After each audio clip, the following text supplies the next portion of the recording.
నీ సేవలో ఎదురైనా ఎన్నో సమస్యలలో నా బలమును చూచుకుని నిరాశ చెందితిని.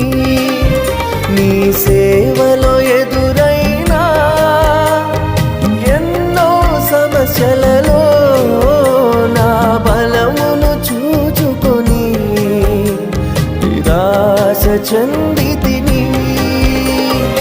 భారమైన ఈ సేవను ఇక చేయలేనని అనుకొనగా, భారమైన ఈ సేవను ఇక చేయలేనని అనుకొనగా, ప్రధాన యాజకుడా యేసు నీ అనుభవాలతో బలపరచితివి. ప్రధాన యాజకుడా